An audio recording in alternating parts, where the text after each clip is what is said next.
मध्य प्रदेश राज्य के रायसेन जिले में स्थित स्टोन एज के वक्त से मौजूद ये गुफाएं और उन गुफाओं में बनी पेंटिंग्स लगभग 30,000 साल पुराने हैं। Bhimbetka rock shelter 750 rock shelters का समूह है। ये भारत में प्री हिस्टोरिक एरा के सबसे बड़े कलेक्शंस में से एक है।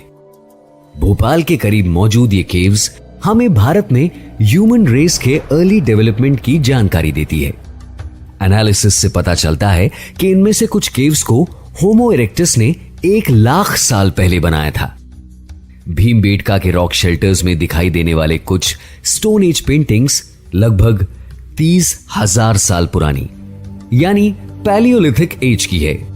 इन गुफाओं में मौजूद पेंटिंग्स अलग अलग कलर्स से की गई दिखाई देती है, लेकिन इन कलर्स को देखकर यह सवाल खड़ा होता है कि 30,000 साल पहले कलर्स बनाने के लिए इंसानों ने कौन से नेचुरल सब्सटेंसेस का इस्तेमाल किया था, और वो नेचुरल सब्सटेंस इतने स्ट्रॉन्ग कैसे थे कि ये पेंटिंग्स 30,000 साल बाद यानी आज तक भी बहुत ही कम डैमेज के साथ वैसी की वैसी दिखाई देती है।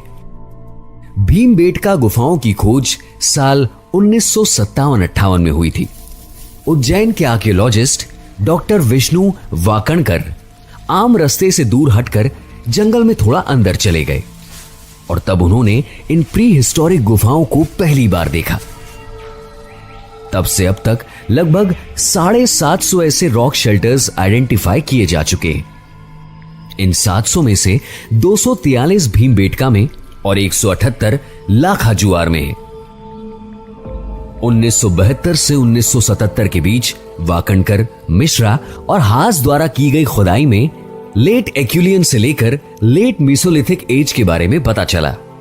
इसी के साथ दुनिया की सबसे पुरानी वॉल्स एंड फ्लोर वाली रहन सहन की पद्धति की खोज हुई। समय के साथ डेवलप हुए रॉक शेल्टर्स आदिवासी बस्तियां परफेक्ट दिखाई देती हैं। यहां चट्टानों के स्मूथ टेक्सचर की वजह से कुछ साइंटिस्ट ने कंक्लूड किया कि यह पूरा एरिया कभी पानी के नीचे रहा होगा। इस बात से रिजल्ट निकाला गया कि पानी का सिर्फ एक ही स्रोत है जिसका विस्तार यहां तक हो सकता है, और वो है मध्य प्रदेश की सबसे इंपॉर्टेंट नदी नर्मदा। आज के मेजरमेंट के हिसाब से नर्मदा भीमबेटका से करीब 20 किलोमीटर दूर हो चुकी है। जरा सोचिए नर्मदा का फ्लो कितना चौड़ा और कितना स्ट्रॉन्ग रहा होगा। इसके अलावा नर्मदा नदी के फ्लो के करीब डायनासोर्स की नेस्टिंग साइट्स भी मिलती है। दरअसल डायनासोर्स यहां अपने अंडे देते हैं, उन्हें नेस्टिंग साइट्स कहा जाता है। इससे यह अंदाज लगाया जाता है कि नर्मदा लाखों साल पुरानी नदी है। आई नो ये सुनकर आपको बिलीव करने में थोड़ा मुश्किल लग रहा होगा, लेकिन जैसा मैंने पहले कहा था, नर्मदा नदी सरस्वती और गंगा से भी पुरानी है। तो आज के हिसाब से नहीं, करीब 20,000 साल पहले बहती नदी के हिसाब से सोचें तो इस बात पर भरोसा करना मुश्किल नहीं लगेगा। इसके अलावा नर्मदा का बहाव महाभारत काल में भीमबेटका के करीब करीब ही रहा होगा, और इसीलिए पांडवों ने राज्य के बाहर आने के बाद नर्मदा के करीब रहना शुरू किया होगा। नर्मदा के करीब रहने के पीछे पांडवों का यह कारण रहा होगा कि पुराने समय से ही नर्मदा के पानी में स्पिरिचुअल प्रॉपर्टीज होने की चर्चा रही है। ऐसा कहा जाता है कि कपिल मुनि और दुर्वासा ऋषि जैसे प्राचीन भारतीय बुद्धिजीवी लोगों ने भी नर्मदा के किनारे ही अपना यज्ञ और तपस्या जैसे दैविक कर्म किए। इससे साफ होता है कि नर्मदा नदी के पानी की स्पिरिचुअल क्वालिटीज की पहचान भारतीय लोगों को हमेशा से ही रही है। तभी तो भीम ने इन रॉक शेल्टर्स में बैठकर तपस्या की होगी, जिसकी वजह से इस एरिया का नाम भीमबेटका पड़ गया होगा। नर्मदा के पानी के बाद सूरज की धूप के इफेक्ट से भीमबेटका गुफाओं का शेप और कलर बड़ा ही खूबसूरत दिखाई देता है। इन रॉक शेल्टर्स में मौजूद पेंटिंग्स मेनली लाल और सफेद रंग के पेंट से बनी हुई है। कहीं कहीं हरे और पीले रंग का इस्तेमाल भी किया गया है। इन पेंटिंग्स में आमतौर पर hunting, child birth, communal dance, drinking, religious ceremonies और मुर्दा दफन करने की प्रोसेसेस दिखाई गई हैं। इन पेंटिंग से हमें यहां रहने वाले होमो इरेक्टस इंसानों की लाइफस्टाइल के बारे में पता चलता है। भीमबेटका गुफाओं में कम्युनिटी लिविंग के साथ साथ पर्सनल लाइफस्टाइल भी दिखाई देती है।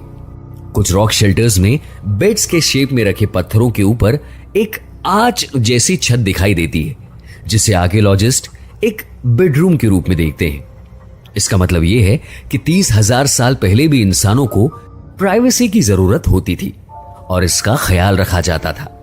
Fascinating, isn't it? इसके अलावा इन गुफाओं में एक और चौंकाने वाली बात पता चली है।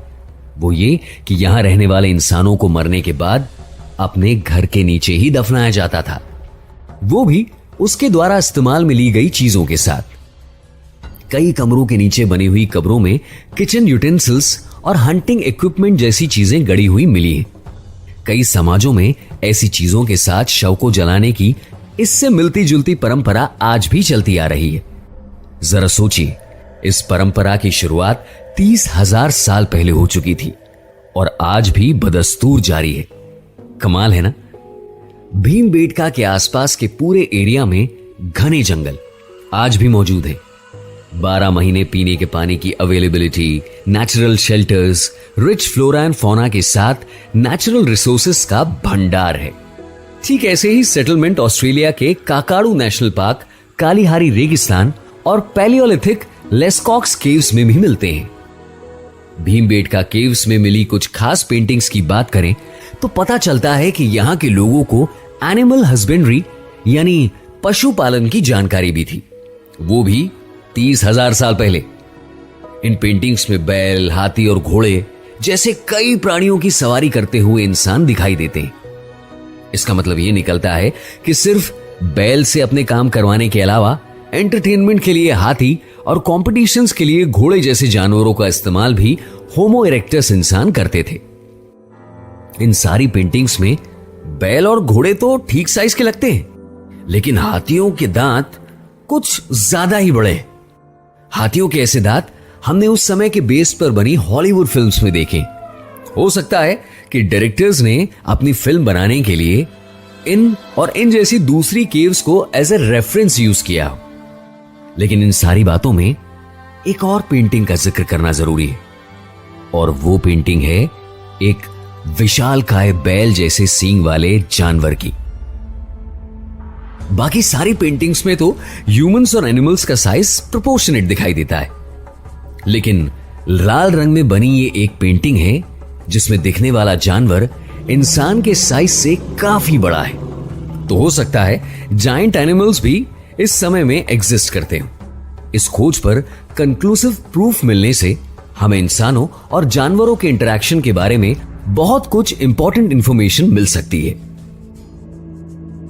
होमो इरेक्टस और होमो सेपियंस ये इंसानों की दो सबसे प्रसिद्ध प्रजाति